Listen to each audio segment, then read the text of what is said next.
Agradezco a Dios, también al liderazgo, a ustedes por darme la oportunidad de servirles, poder compartir juntos este tiempo con la palabra, eh, plenamente consciente que es por la gracia del Señor, como lo hemos venido hablando.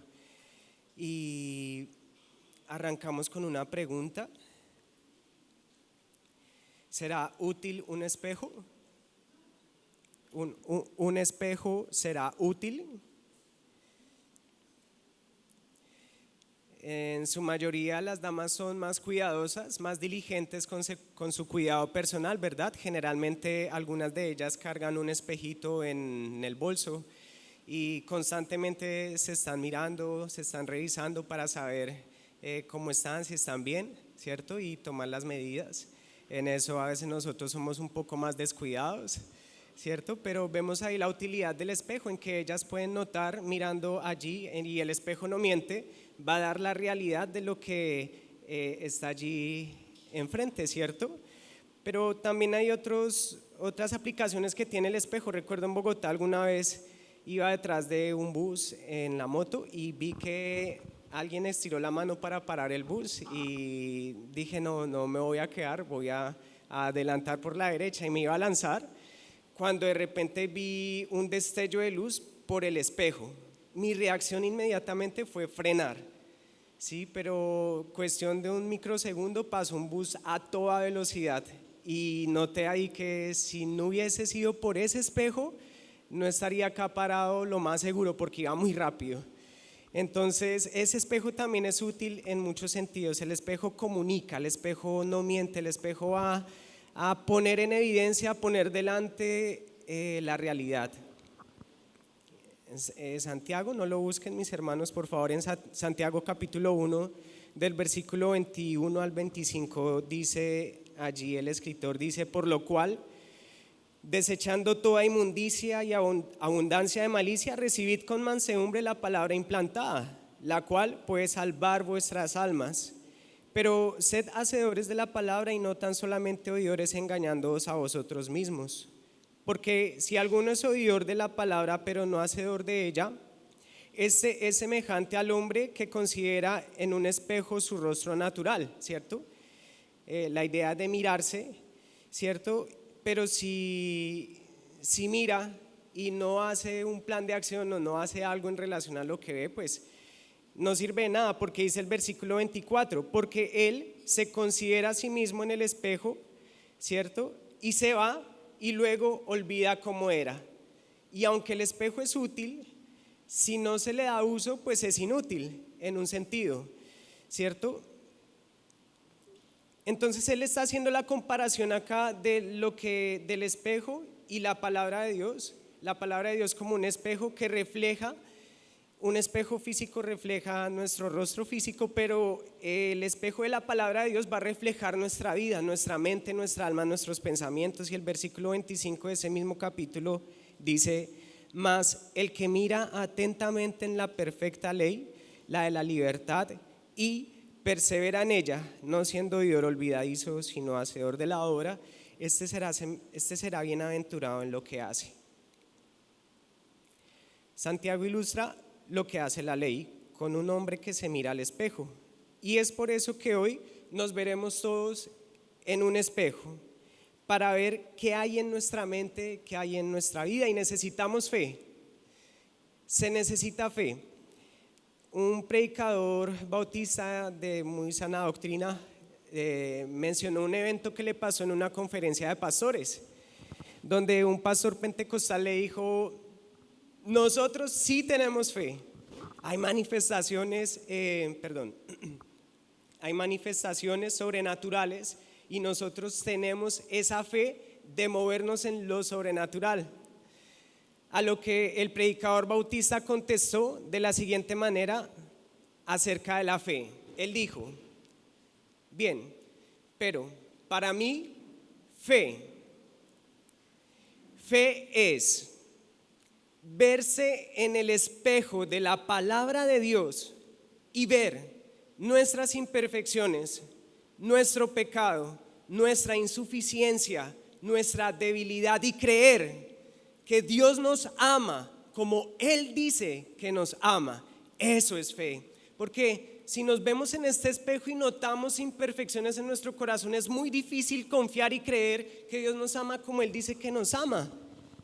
Y aquí nuevamente la gracia de Dios, y gracias a Dios también, que por la escuela de impacto, y se nota el énfasis del Señor hoy. A lo mejor alguien necesita hoy tomar una decisión, la decisión de entregar su vida a Cristo, porque cuando algo es tan enfático en la soberanía de Dios es por una razón. Así que si alguien aquí no ha tomado la decisión de entregar su vida a Cristo, hoy es el día y vamos a mirar y a vernos en ese espejo. Si les parece, vamos a Deuteronomios capítulo 5, mis hermanos y amigos, por favor. Deuteronomio capítulo 5.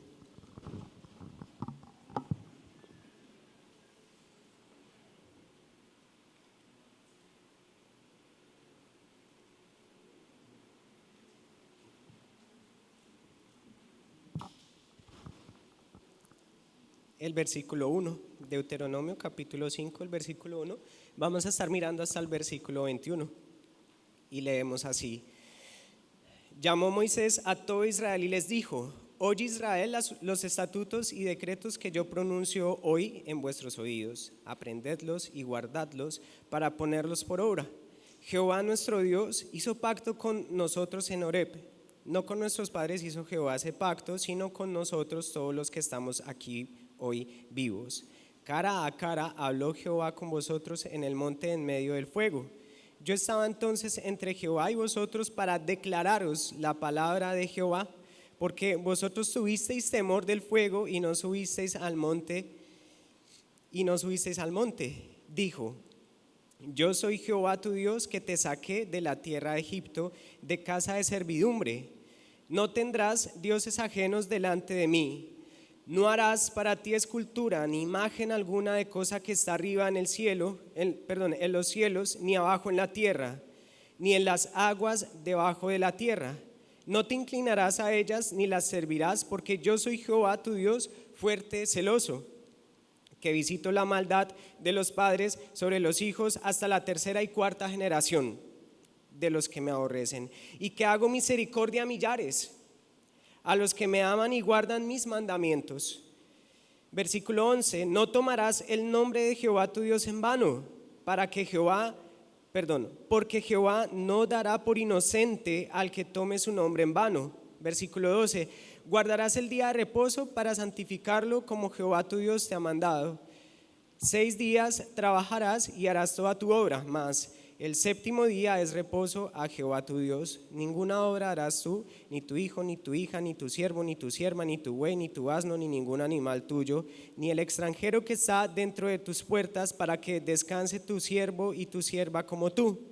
Versículo 15: acuérdate que fuiste siervo en la tierra de Egipto, y que Jehová tu Dios te sacó de allá con mano fuerte y brazo extendido. Por lo cual Jehová tu Dios te ha mandado que guardes el día de reposo. Versículo 16: honra a tu padre y a tu madre, como Jehová tu Dios te ha mandado, para que sean prolongados tus días y para que te vaya bien sobre la tierra que Jehová tu Dios te da. Versículo 17: no matarás. Versículo 18: no cometerás adulterio. Versículo 19: no hurtarás. Versículo 20: no dirás falso testimonio contra tu prójimo. Y finalizamos el 21 diciendo, Dios hablando: no codiciarás la mujer de tu prójimo, ni desearás la casa de tu prójimo, ni su tierra, ni su siervo, ni su sierva, ni su buey, ni su asno, ni cosa alguna de tu prójimo.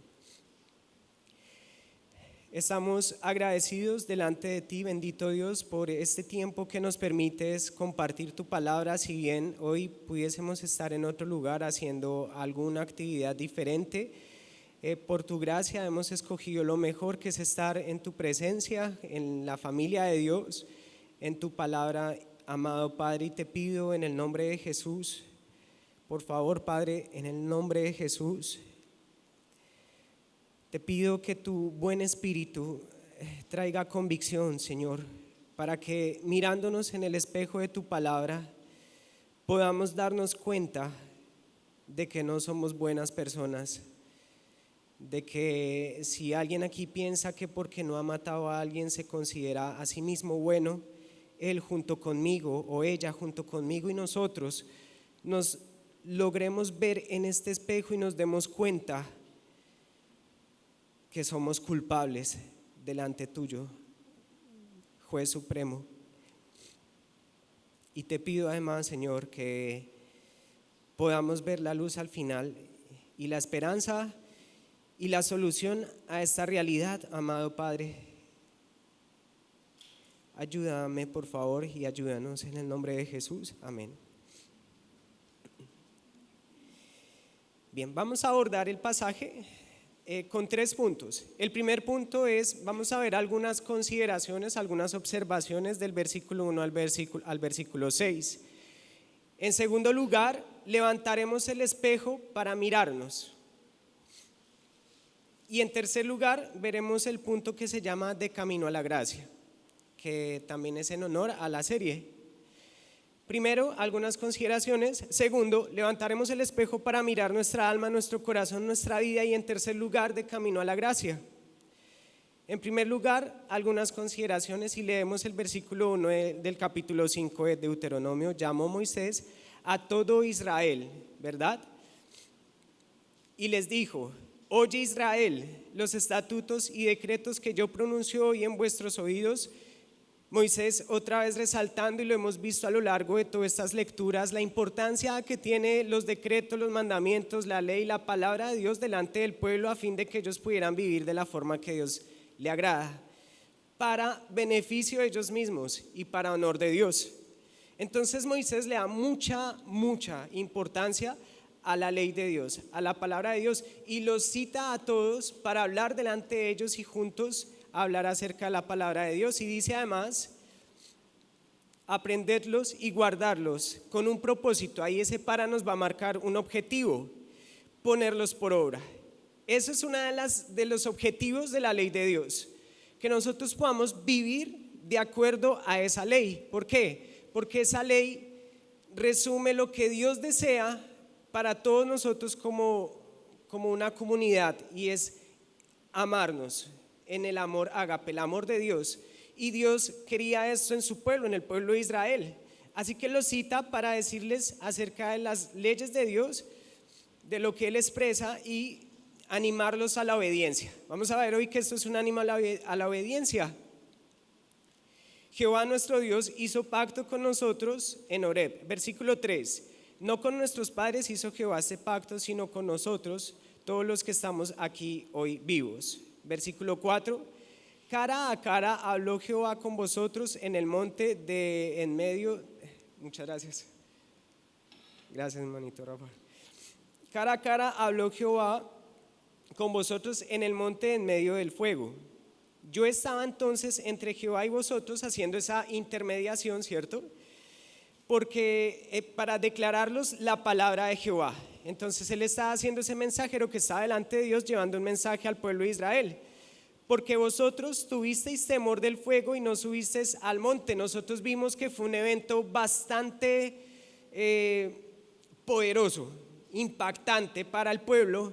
El momento en que Moisés, y lo hemos visto en las películas a veces de Semana Santa, sí lo hemos visto a veces que ilustran ese momento en el que Moisés está hablando con Dios, hay rayos, hay relámpagos, hay una escena tan fuerte que el pueblo tiene temor de acercarse allá, ¿sí? Y vimos un hombre que por un instante de tiempo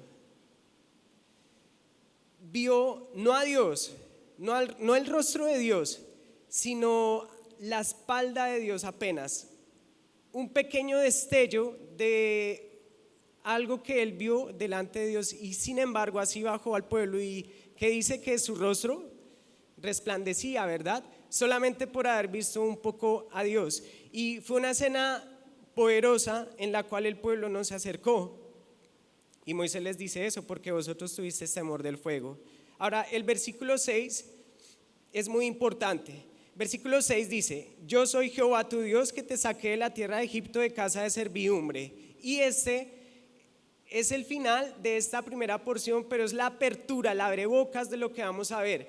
Y la manera en que Dios lo hace es presentándose delante del pueblo, diciendo: uno, yo soy Jehová, el autoexistente, el que existe por sí mismo, el que no tiene ninguna referencia. Él no solamente es Dios, sino yo soy Jehová, tú Dios. Y ese tú también es muy importante, porque habla de una relación, de una intimidad, de una cercanía del Dios creador con su pueblo. Mis hermanos y amigos, es muy diferente, hay una diferencia abismal en decir el Dios a decir mi Dios, porque es real que Dios existe y lo vemos a través de la creación y todas las demás evidencias.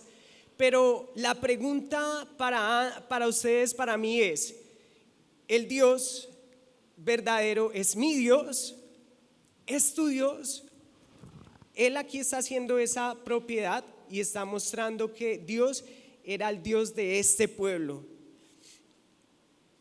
Y la tercera parte de esa primera porción dice que te saqué de tierra de Egipto. Él es el único que puede dar libertad, el único que puede romper las cadenas de la esclavitud.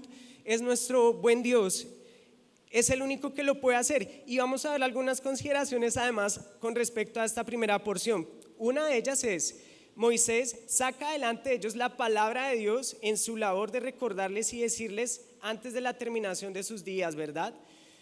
Otra consideración es: estas leyes también sirven como reglas para mantener la paz y la relación personal entre los miembros de la comunidad del pacto. Otra más: son reglas universales que todo humano de toda época y cultura tiene que obedecer. Interesante. Si quiere disfrutar al máximo en esta vida. Es interesante notar que los mandamientos del 7 al 10 se encuentran en todos los códigos legales del antiguo Medio Oriente. El que desobedece esas instrucciones tendrá una vida problemática.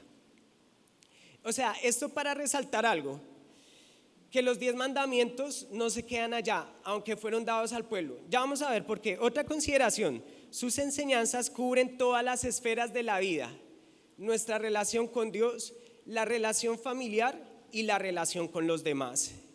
Esto muestra, y en esto nos ayuda el decálogo o los 10 mandamientos. Los 10 mandamientos son muy hermosos, son duros. O sea, créanme que leyéndolo, y esta mañana, y ustedes y todos nosotros hoy vamos a darnos cuenta de lo duro que son los 10 mandamientos.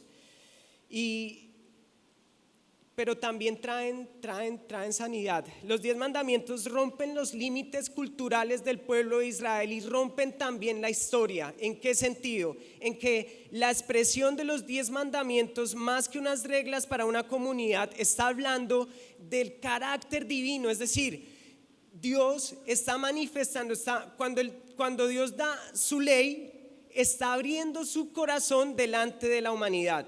Está mostrando mediante la ley quién es Él, hablando de su fidelidad, hablando de su amor, de su perdón, de su suficiencia, de su poder, de su consistencia como Dios. Entonces, por eso los 10 mandamientos trascienden. O sea, los 10 mandamientos no se quedan allá en el Antiguo Testamento, mis hermanos y amigos. Los 10 mandamientos nos enseñan conocer el corazón divino.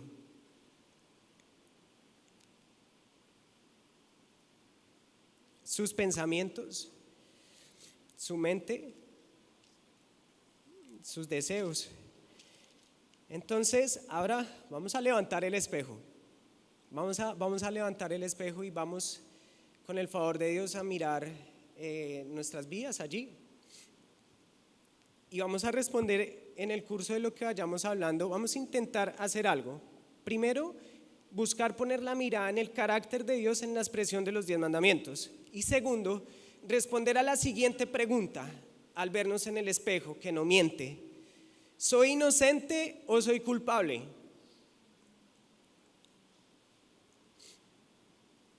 Entonces, vamos, mis hermanos, por favor, al versículo 7. Del versículo 7 al versículo 10, él va a hablar acerca de la idolatría. Nosotros vimos hace poco cómo una relación con la idolatría nos va a llevar a una vida débil, una vida infructuosa, una vida de angustia, una vida de despropósito, de oscuridad, de tristeza, etcétera, etcétera, etcétera. Por eso cuando vemos los 10 mandamientos, no solo sintamos que estamos siendo acusados, sino con un poquito de esfuerzo y mirando más allá, démonos cuenta que lo que Dios desea al mostrarnos los 10 mandamientos es nuestro bienestar. Es que nos demos cuenta que hay cosas y asuntos allí que dañan nuestra vida, nuestra relación con nuestros hermanos, con nuestros amigos laborales, familiares, etcétera, etcétera, etcétera. Entonces, versículo 7, no tendrás dioses ajenos delante de mí. No harás para ti escultura ni imagen alguna de cosa que está arriba en los cielos, ni abajo en la tierra, ni en las aguas debajo de la tierra. Versículo 9. No te inclinarás a ellas ni las servirás, porque yo soy Jehová, tu Dios, fuerte, celoso. Y notamos acá el carácter de Dios, ¿cierto? No, es cierto que a veces, no sé si a todos los esposos a veces somos un poco celosos, ¿sí o no? Pues a veces, ¿cierto? Como que se despierta ese, no son esos celos, no son esos celos de que nos irritamos egoístamente y nos sonrojamos, ¿cierto? Los celos de Dios sí es una indignación, pero es una indignación santa. ¿En qué sentido? En el siguiente, en que Él sabe, Dios sabe, que en la medida en que nosotros seamos fieles a Él, ahí y solo ahí encontraremos plenitud y Él será honrado, ¿sí? Él es fiel, en sí mismo Él es fiel. Cuando hay idolatría, nos estamos desviando de lo que Él desea para su gloria y para nuestro bienestar, y en ese orden de ideas Él se indigna, Él es Dios celoso y no quiere compartir su relación íntima que tenemos con Él, con un Dios que es falso. Y entonces, cuando alguien dedica más tiempo, esfuerzo, recursos y el pueblo sirve, se inclina ante esos dioses, está poniendo de manifiesto que tiene un amante y que sin lugar a dudas Dios no está allí y Él se indigna. Por eso Él dice, en primer lugar, que no se hagan escultura, ni imagen, ni nada de eso. El versículo 9, no te inclinarás a ella ni le servirás, porque yo soy Jehová tu Dios, fuerte, celoso. Y dice además que visito la maldad de los padres sobre los hijos hasta la tercera y cuarta generación de los que me aborrecen, y que hago misericordia a millares, a los que me aman y guardan mis mandamientos. Acá dice, Él visita la maldad, ¿cierto? Porque es un juez supremo. Entonces,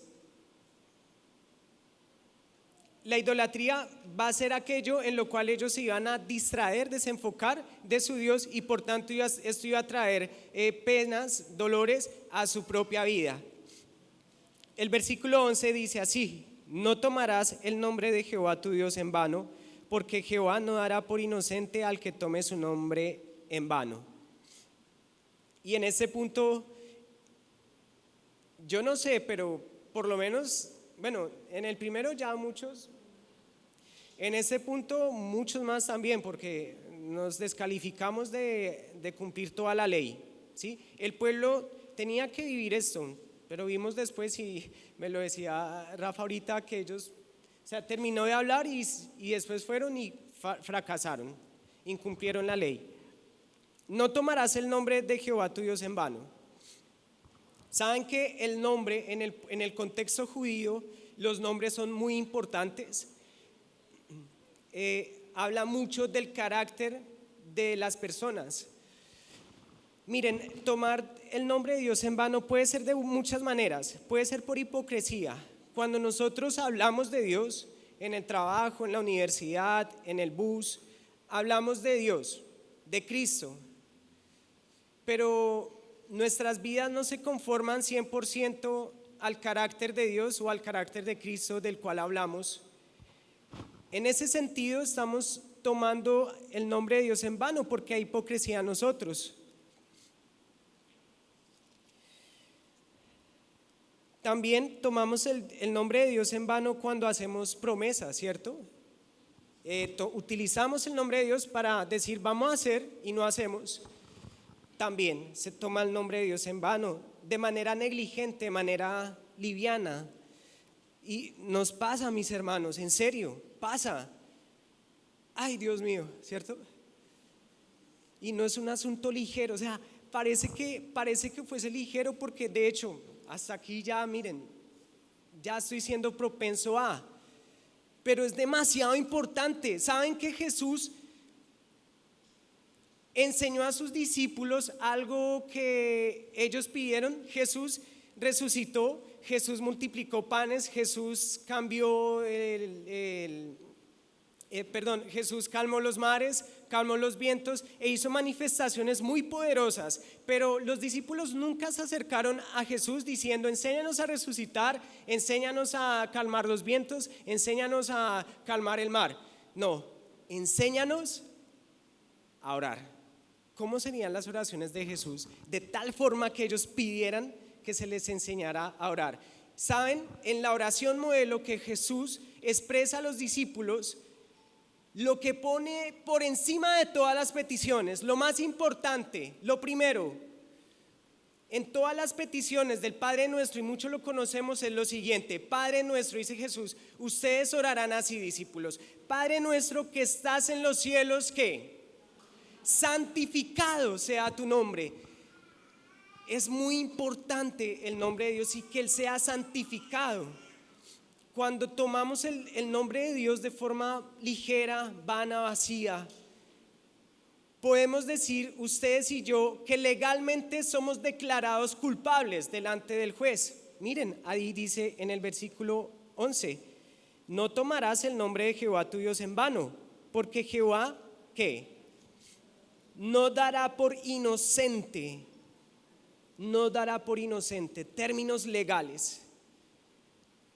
Hay un juicio, mis hermanos, amigos, hay un juicio, es un término legal en el cual o somos declarados culpables o somos declarados inocentes delante de una ley. Y si alguno llegásemos a pensar que cumplimos 9 pero uno no, el hecho de romper uno, dice la misma escritura, que ya nos hace transgresores. Ya rompimos la ley por uno solo. Sigamos en este espejo, versículo 12 hasta el versículo 15, dice: guardarás el día de reposo para santificarlo, como Jehová tu Dios te ha mandado. 6 días trabajarás y harás toda tu obra, mas el séptimo día es reposo a Jehová tu Dios. Ninguna obra harás tú, ni tu hijo, ni tu hija, ni tu siervo, ni tu sierva, ni tu buey, ni tu asno, ni ningún animal tuyo, ni el extranjero que está dentro de tus puertas, para que descanse tu siervo y tu sierva como tú. Acuérdate que fuiste siervo en tierra de Egipto y que Jehová tu Dios te sacó de allá con mano fuerte y brazo extendido. Por lo cual Jehová tu Dios te ha mandado que guardes el día de reposo. Ahora, esto es algo que tenía el pueblo de Israel, guardar el sábado, ¿no? Guardar ese día especial para Dios. Si bien empezamos diciendo que esta ley es viva aún en el día de hoy para nosotros, sin embargo, es viva en términos de principios, no de una regla legalista que cumplir. Me explico. Caramba, bueno, miren, en Gálatas, Pablo hace referencia a una situación que pasó con Pedro, en el cual ellos se comportaban de alguna manera cuando estaban con los judíos o con los gentiles, no me acuerdo bien. En todo caso, cuando llegaban los judíos, ellos cambiaban su manera de comportarse, porque estaban poniendo por encima esos términos rituales, ¿cierto? Términos ceremoniales o esas leyes, esclavizándose bajo eso y no viviendo en la libertad que Cristo ofrece. Gálatas es un muy buen libro para hablar de la libertad del cristiano. Ahora, Lo digo porque actualmente sabemos que hay lugares que dicen que hay que guardar el día sábado y mejor dicho el día sábado, ¿cierto? Pero nosotros no vivimos en esa esclavitud, vivimos en la libertad de Cristo. Sin embargo, el principio sí sirve mucho, el principio, o sea, extraer ahí el principio para la vida cristiana sirve mucho. ¿En qué sentido? Miren, cuando él dice ahí que guardarás el día sábado, le dice al pueblo, él quería que ellos no trabajaran, ¿verdad? Que no hicieran labor, que descansaran. ¿No les parece muy interesante que Dios, siendo tan poderoso, tan diligente, tan fuerte, tan trabajador, tomara un día para descansar? Y como hombres nos pasa mucho en el afán de sustentar nuestro hogar, a veces estamos tan inmersos en la actividad que no tomamos tiempo para descansar. Y el descanso hace parte de la productividad. De aquí que si en el carácter divino estuvo el hecho de trabajar un tiempo y descansar un día, cuando nosotros estamos en un activismo tan tremendo en el que no tenemos un descanso, estamos negando el carácter divino. ¿Culpables? ¿Inocentes? No sé ustedes, pero hay culpabilidad. ¿Y qué dice él? Ese día es especial, es un día para dedicarlo a él también, a Dios, ¿cierto? Para descansar. Seguimos en el versículo 16. Dice, honra a tu padre y a tu madre, como Jehová tu Dios te ha mandado, para que sean prolongados tus días y para que te vaya bien sobre la tierra que Jehová tu Dios te da. Este es otro aspecto de la ley. Les dice al pueblo que ellos, los niños, los jóvenes, los grandes ya inclusive, era necesario que honraran a su padre y a su madre. Y nosotros vemos, por ejemplo, en el libro de Proverbios, tanto énfasis que Dios hace en este punto de honrar a nuestros padres. ¿Saben que alguien dice que la actitud es el aroma del alma? Si nuestra actitud es fea, nuestra alma huele feo. Cuando nuestros padres nos aconsejan, nos dan una instrucción, hacen algo en favor de nosotros y nosotros a lo mejor no digamos una mala palabra, no insultemos, porque si lo hacemos, de hecho ahí ya incumplimos esto, ya somos culpables. Pero si no llegásemos a hacer eso, sino simplemente el hecho de tener una mala actitud, eso muestra que el aroma de nuestra alma es semejante a cuando estamos allí en el mercado y se inunda. No sé si han estado allí y estamos en el bus y el olor es tal que todos en el bus se tapan porque huele muy feo. Cuando tenemos una mala actitud, eso refleja el aroma de nuestra alma y a lo mejor huela mal delante de Dios. Y es el mandamiento con promesa. Niños, no hay niños, jóvenes, inclusive grandes. Generalmente suele pasar que las personas que irrespetan a sus padres mueren muy pronto. Es algo real, o sea, es evidente, pasa. Y también vemos casos de personas que han respetado a su papá, han respetado a su mamá, los han honrado y tienen larga vida y finalizan sus días tranquilos, bien, porque este mandamiento tiene validez. Honramos a papá, a mamá, los honramos, ¿sí o no? Somos inocentes, somos culpables. Si nos piden lavar la loza, ¿qué tenemos que hacer? Lavar la loza. Si nos piden que robemos, cierto, es necesario obedecer a Dios antes que a los hombres. Sin embargo, con respeto también podemos manifestar nuestras convicciones delante de ellos. Pero es necesario honrarles a ellos. Inclusive hoy día, ¿dónde están nuestros papás? Es duro, mis hermanos, pero a veces, sobre todo Saben que a veces las personas de avanzada edad no necesitan mucho sino ser escuchados. Y a veces nos ocupamos tanto en nuestros asuntos, Dios tenga misericordia, en serio, que olvidamos pasar tiempo, tomar un tinto con ellos. ¿Dónde están nuestros padres, mis hermanos? Se los digo a ustedes y a mi corazón. ¿Dónde y cómo están ellos? Versículo 17, no matarás. Yo no sé, posiblemente no lo sé, alguien acá haya matado a alguien. La realidad es que quien es dueño de la vida es Dios, mis hermanos, amigos. Nosotros no tenemos el derecho de quitarle la vida a nadie. Inclusive el aborto es un tema que es ponernos en la posición de Dios. Si nosotros llegásemos a tomar la decisión de abortar, ¿quiénes somos nosotros? No matarás. Él es quien da la vida y la quita. ¿Quiénes somos nosotros para ponernos en lugar de Dios y quitar la vida a alguien? Y si hay alguien así esta mañana, bien es que termine con nosotros este texto.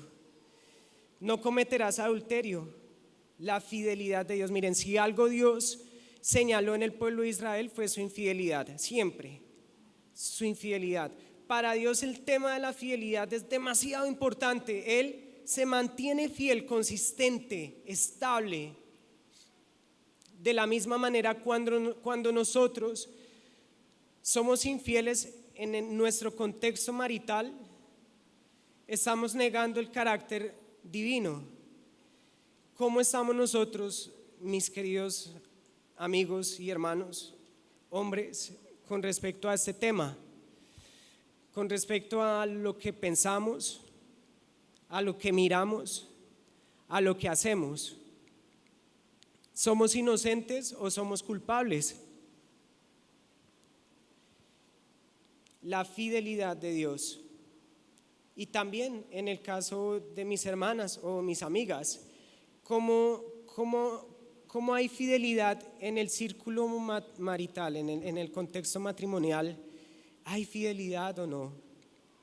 ¿O hay adulterio? Porque acá el adulterio es una relación fuera de ese contexto, ¿verdad? Una relación o una actividad sexual fuera de este contexto, ¿cierto? Pero nosotros vemos que Jesús le dio la interpretación correcta, o sea, lo llevó a lo que Dios siempre ha deseado, inclusive acá.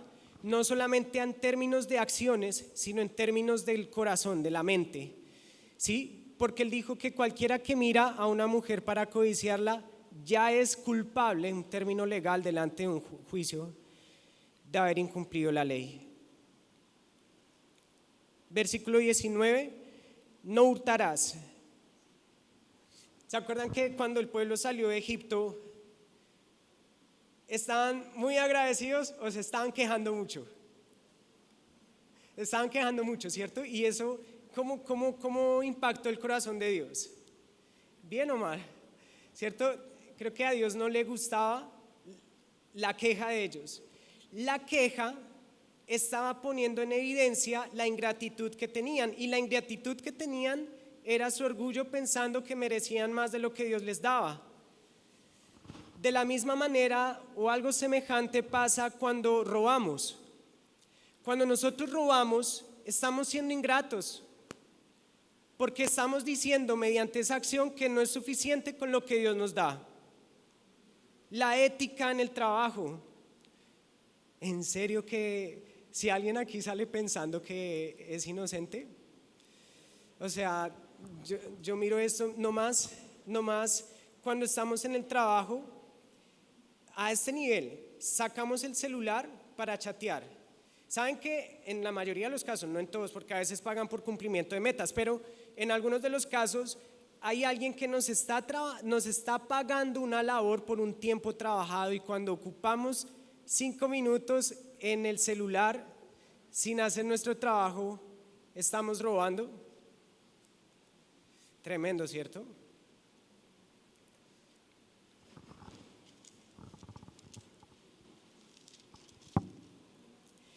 20, no dirás falso testimonio contra tu prójimo. Dios es un Dios veraz, un Dios de verdad.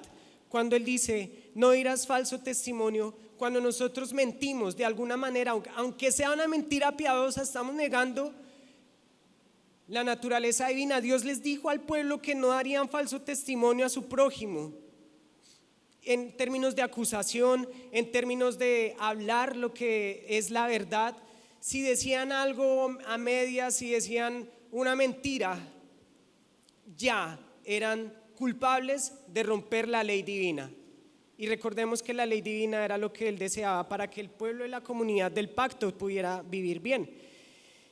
Y el último, no codiciarás la mujer de tu prójimo, ni desearás la casa de tu prójimo, ni tu tierra, ni tu siervo, ni tu sierva, ni su buey, ni su siervo, ni su sierva, ni su buey, ni su asno, ni cosa alguna de tu prójimo.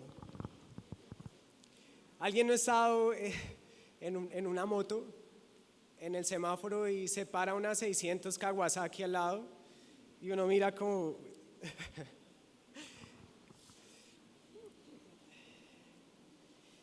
Nuevamente a veces hay ingratitud en nosotros, amigos, amigas, hermanos. A veces hay ingratitud, a veces no estamos contentos con lo que Dios nos ha dado. Y Él sabe que es lo que necesitamos. Y es berraco, es duro, quizás. Sí, pero Él sabe lo que necesitamos. Él nos va a ayudar. Él te va a ayudar. Él nos va a ayudar. Entonces, no codiciar es ese deseo desordenado, descontrolado de querer lo que otro posee.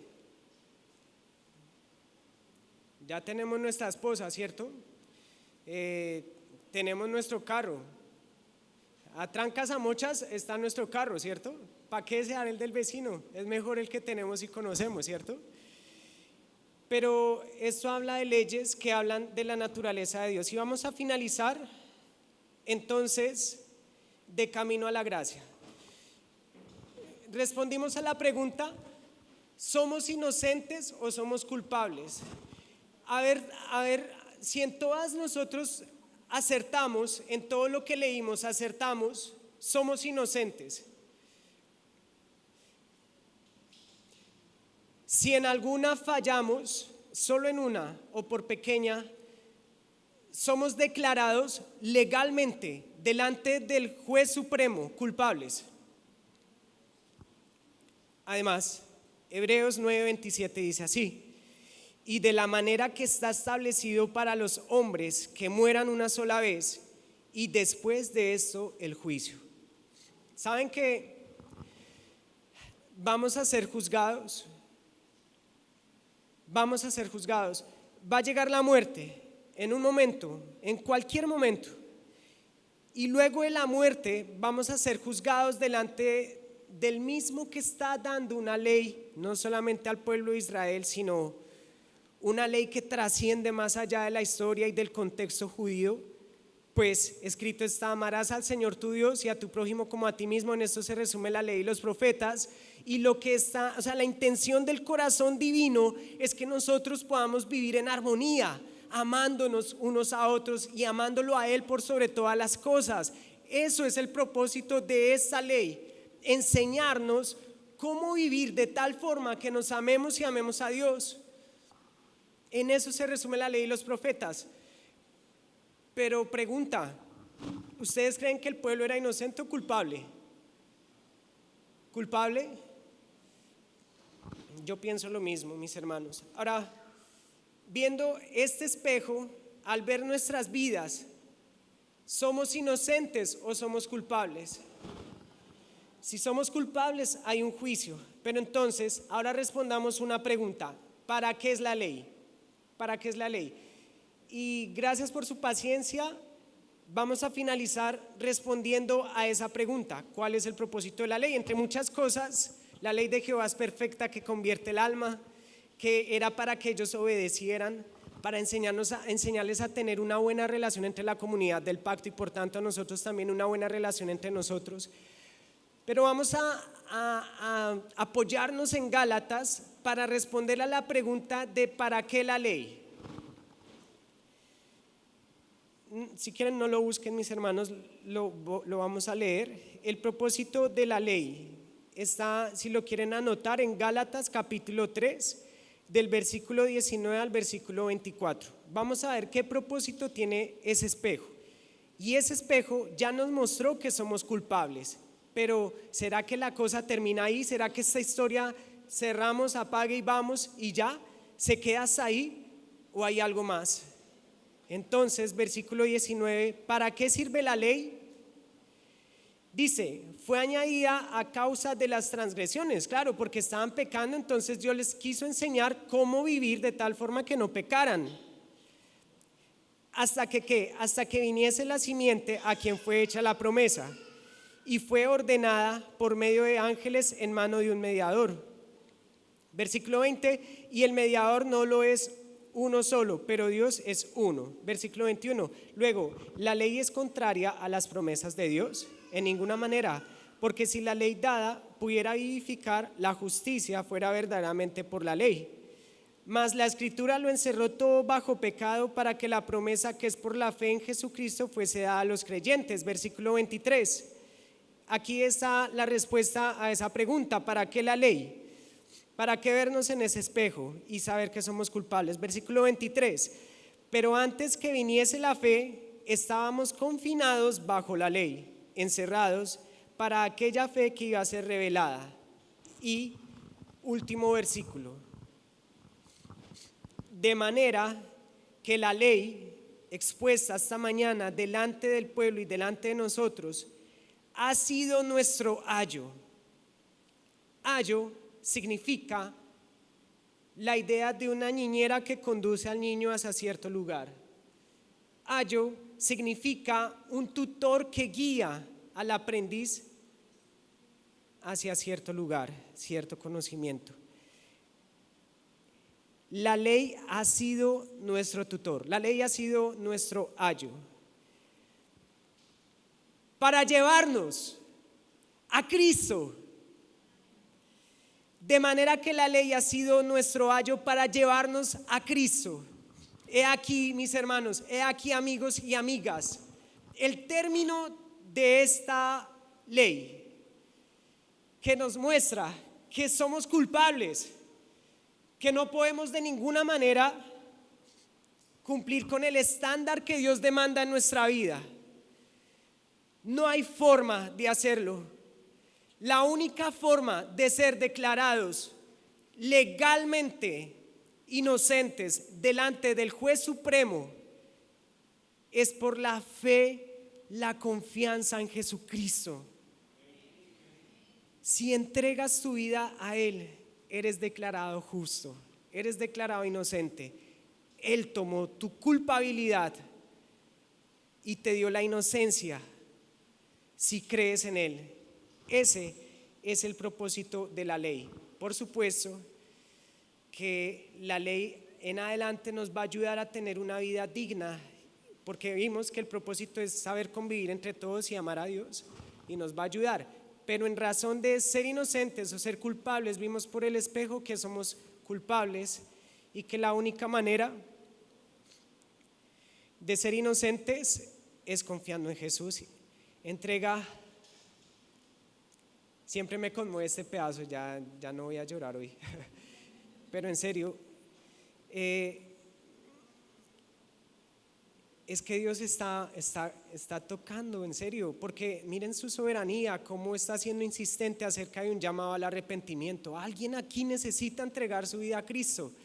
Caramba, ojalá sepas que hay esperanza en Jesús. Y que los brazos abiertos de aquel que murió en el madero no solamente es porque sus brazos estaban clavados en ese madero, representan también unos brazos abiertos dispuestos para recibirte y abrazarte y darte una vida hermosa, porque es hermosa, difícil sí, pero es hermosa en Cristo Jesús. Padre, gracias Señor